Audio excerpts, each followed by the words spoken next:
Hi, first of all, I want to introduce myself. I am Askar Ali, securing 167th rank in Civil Service Exam 2015. I may not be the right person to share something about UPSC, but I will try my level best to share something what I went through while preparing for this exam. First, let me be very frank.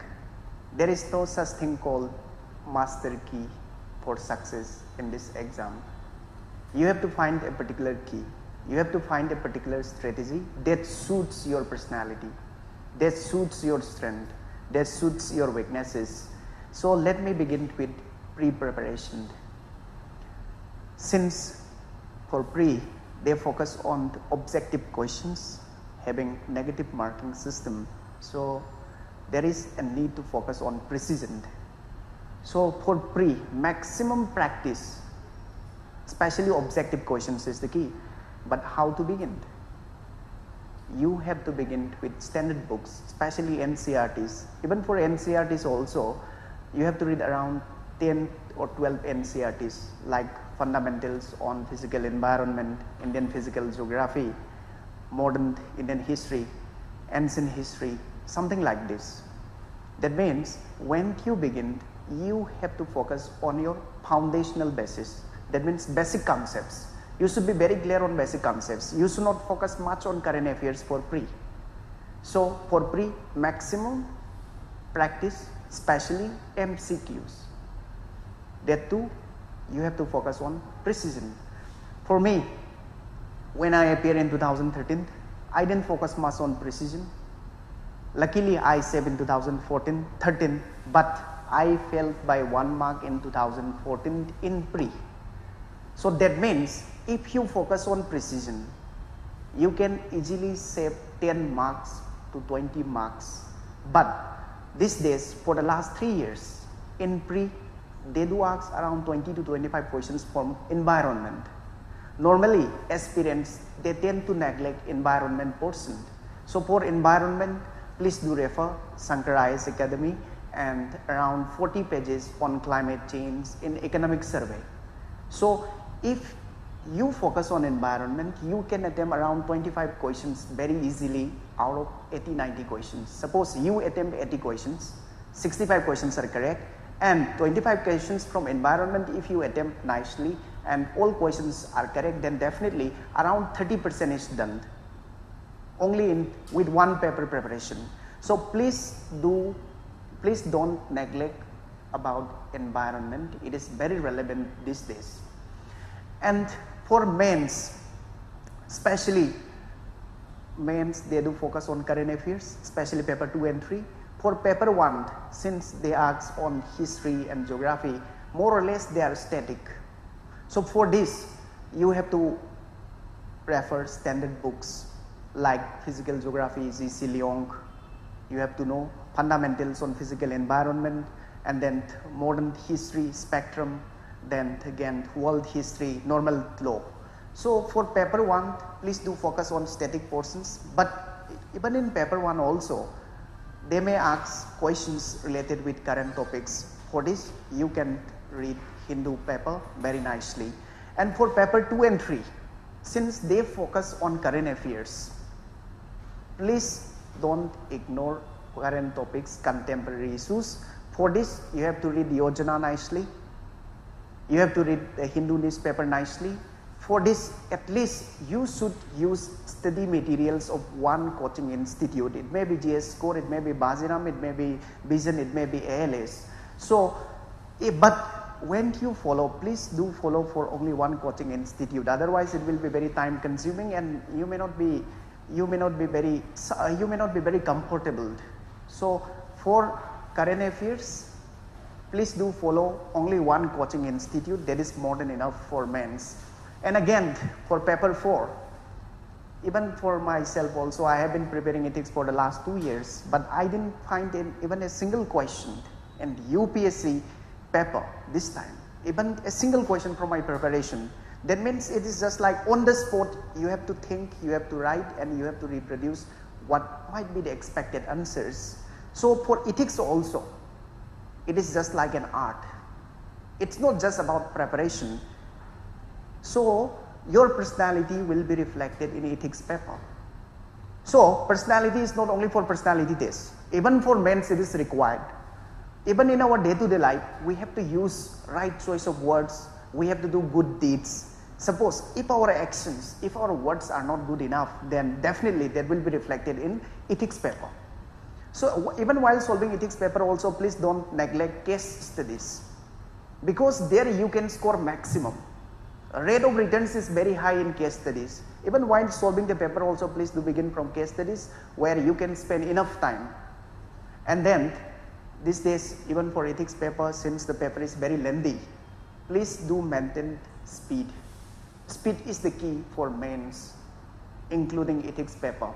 Again for essay, let me be very frank, I scored only 50 out of 250 in 2013. I failed because of essay in 2013. Now I secured 167 mainly because of essay paper. I scored 238 in optional, but because of essay paper, in essay I secured around 144. That makes all the difference. Last time I failed because of essay, this time I am in because of essay paper. For essay, it's just like an art. It's not about information, it's not about knowledge. Those 15,000 candidates who are appearing in mains, more or less they have the same level of information, same level of intelligence, same level of knowledge. But since essay is about presentation, the only way to score in essay is you have to practice at least 20-30 good essays before mains exam. So the master key for essay is the more you practice good essays, the more you score in essay. It happened even in my case. So please don't neglect essays. Here the rate of return is very high. For essays, while writing essays, you have to give prominent example. It's not just a passing reference. While giving examples, you have to explain in a paragraph. But don't give so many examples also, 2-3 prominent examples in a paragraph. But if you find exceptions, then definitely you have to mention about exceptions. For example, if they ask about judicial activism, then please do explain about judicial restraint. Suppose if they ask a philosophical essay like this, man is born free but everywhere he is in chains. But I don't agree with this statement. Yeah, maybe 80% may be correct. Even for this statement, think the other side. Now, since we are knowing so much about our fundamental rights, with the progress, with the development, we are more free in another sense. That means we are not in chains. So even for philosophical essay, please think the other side. If you can give the other side, definitely your essay will be multidimensional. You can score more. But the most important aspect while writing an essay is the first sentence. So while writing the first sentence, you should take time. You should think 10 times. You should ask a simple question.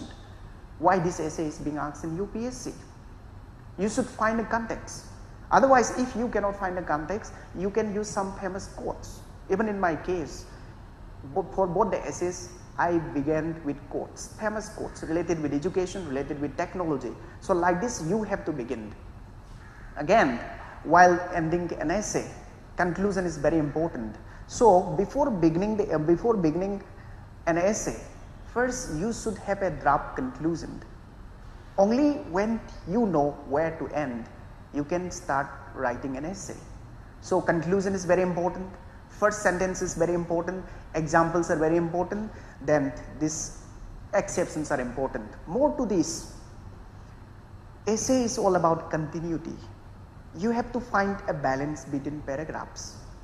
You should know how to link between paragraphs. Suppose we know how to ride bicycles.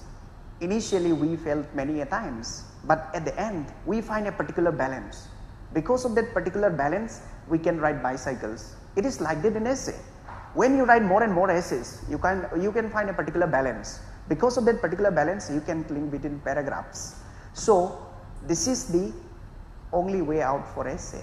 That means you have to write at least 20-30 good essays before your mains, and you can score nicely. Rate of return is very high for essays, so we cannot afford to neglect essays in mains. Again, for personality tests, I also told you before, personality is needed not only for personality tests, it is also needed for GS mains. Because in mains, they ask many general questions, which can be attempted without much preparation also. In such general questions, our personality will be reflected. So don't think after my mains only I will focus on my personality. It is quite easy. For example, if you want to speak, then definitely every early morning you can speak in front of mirror, at least 5 minutes. Then definitely after a month or so, you can enhance your speaking ability. Then even for good choice of words, in our day-to-day life we have to use such good choice of words. Then definitely while writing or while attempting any question, such words will come out. Even in tense situation, even in UPSC interview hall, such words will come. So it will enhance your personality. For personality, you should form a habit. Without forming a habit, you cannot expect much. So while going for personality test, you have to imagine that you have to enter there like an IAS officer. Then definitely you will come out like an IAS officer. That will boost your confidence. You have to be sincere enough. Suppose you don't know a question, then the best answer should be, sir, I don't know. Even in my case, he asked me about stress in physics. At that point of time, I didn't know the answer. I told him, sir, I don't know the answer.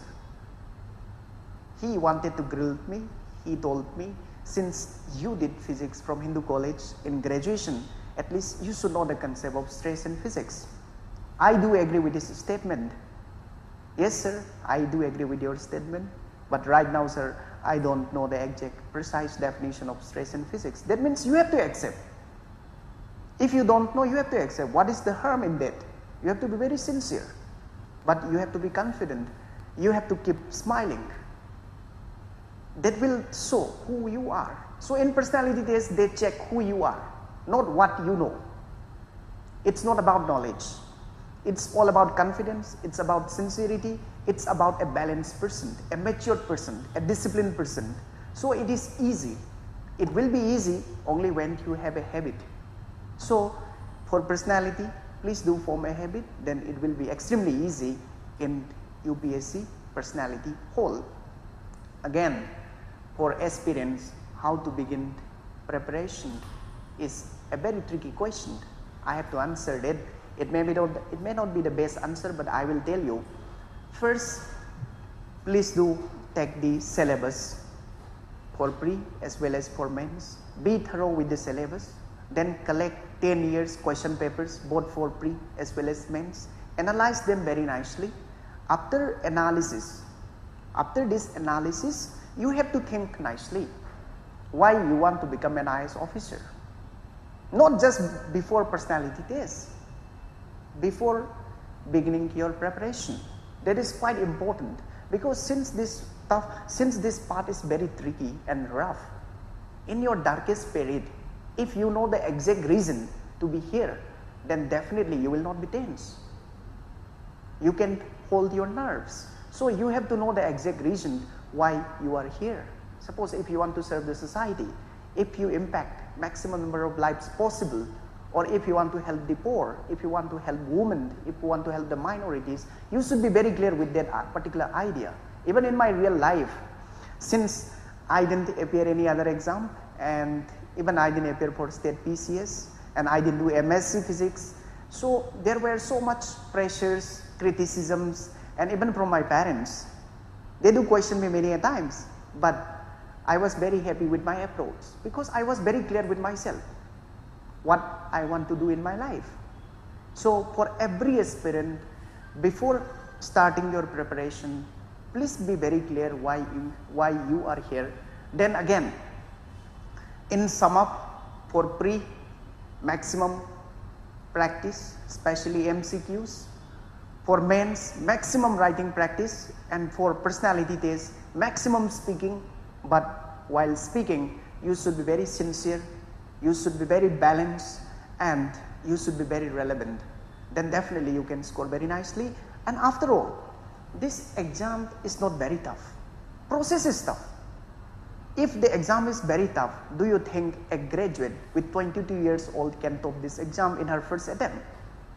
So that means if you find a particular strategy, and if you are very clear that a simple graduate can top this exam, then definitely you will be very ready with your mental preparation. So please begin mentally. then for other things it will be very easy. And again, in UPSC preparation, there is no such thing called failures or success. These are all temporary. Even in my case, when I got 167th rank, I thought I should not get IAS so that I can reappear again to be within top 250 or so like that. But luckily I got IAS now, so I will not have a chance to reappear again. That means you all aspirants have the chance to top this exam. After this exam, you will not have that particular chance. You will miss that chance. Now this is the time to prepare.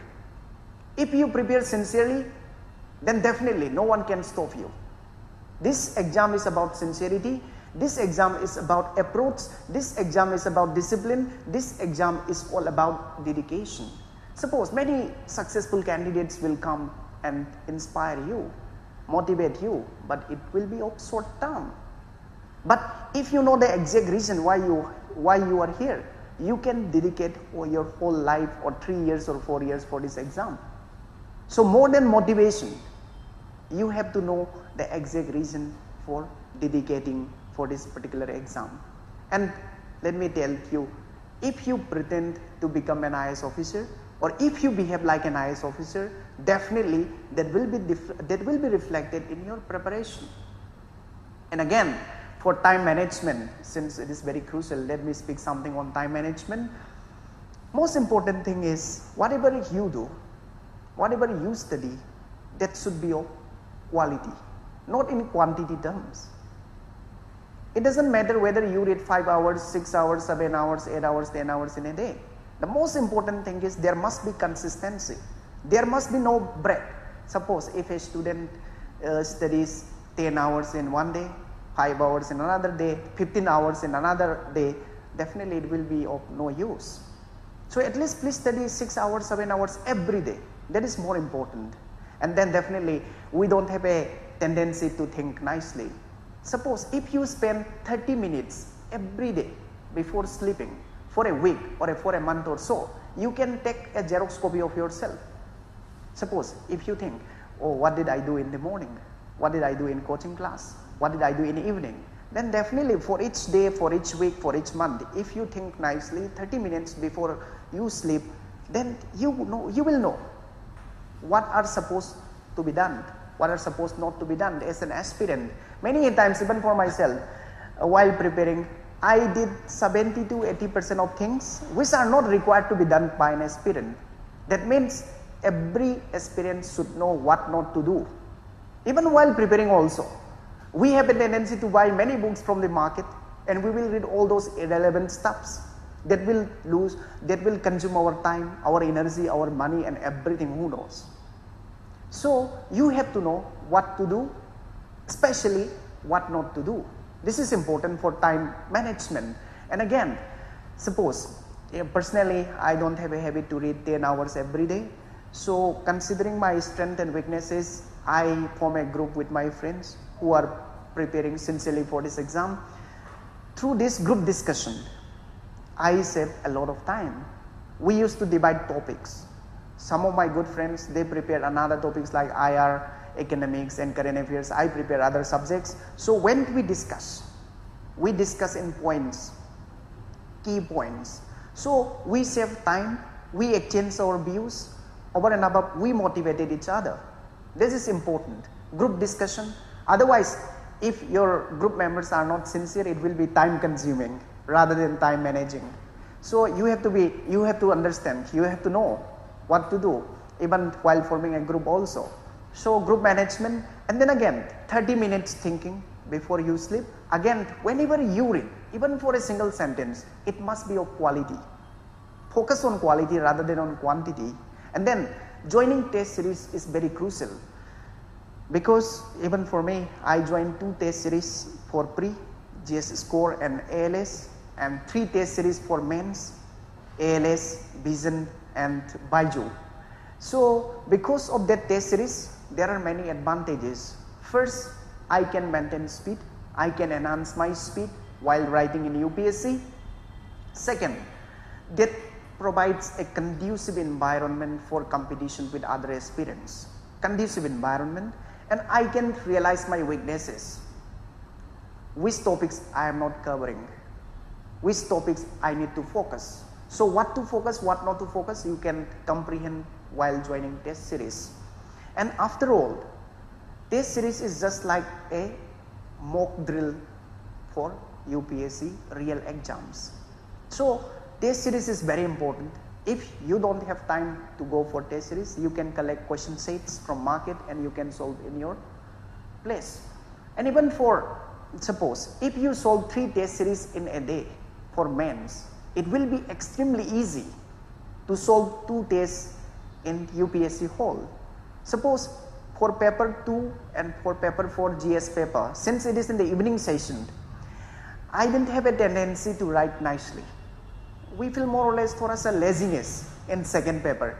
So now if you can write 3 tests in a day, it will be extremely easy to write 2 tests in UPSC hall. You can score nicely in paper 2 and paper 4. You can think nicely in paper 2 and paper 4. Even for writing also, if you have a habit, it will be easy. So test series is very crucial. And again, for current affairs, we have a tendency to collect everything from market. We are selfish beings. Normally we think if we read more, we can score more. But even if you prepare 5 years, there is no guarantee that you can top this exam. Even if you prepare 6 months sincerely, you can top this exam. So this is not about lengthy preparation. It's all about approach, it's all about strategy, it's all about smartness. So at the end, what I want to say is, this exam is all about smartness. This is not about hard work. If hard work should be the key, definitely, even in the animal kingdom, donkey will rule. But this is not the case. So smartness is the key. As an aspirant, you have to know what not to do. What things are required not to be done by an aspirant. This is crucial. Personally, I spend 70% of my preparation for those things which are not required to be done as an aspirant. Even while reading books also, I used to read a lot. But now when I look back, many books are irrelevant for this particular exam. So you should know what not to do. And finally, all the very best. Now since you are going to give pre after 2 months, you may be nervous. If you are nervous today, that means you are on the right track. This is quite natural. Don't be more tense thinking you are nervous. If you are nervous, that means you are on the right track. If you want to win the race, then definitely first you have to be on the track first. So if you are nervous, this is quite natural. I was nervous before pre, before mains, before personality test. So it is an evidence. So please don't be tense. Please remain calm. Please do focus on environment. Please solve some MCQ questions. And 1 month before the exam, please don't read anything new. Please do maximum revision. Revision will make all the difference near the exam. Even for notes making, suppose you have 20 notebooks to revise, but it is extremely tough to revise 20 notebooks in 1 month. Suppose in each notebook there are 100 answers. So for each answer, you have to find the key points. Suppose draft policy of intellectual property rights. For this particular policy, there may be 5 key points. So you can reduce that 200 words, one answer, into 5 points. That means in 1 page, you can write 5 answers, only the key points. So for revision, you can use these key points. And even in the exam also, you will remember only the key points, not the exact answer what you wrote before. So for notes making, it is crucial to remember the key points. That will save time, that will enhance your revision. So now, since pre is within 2 months, please do focus on solving MCQs. Please do revise nicely. Please don't read something new, and please focus on environment. Ultimately, all the best. Thank you all.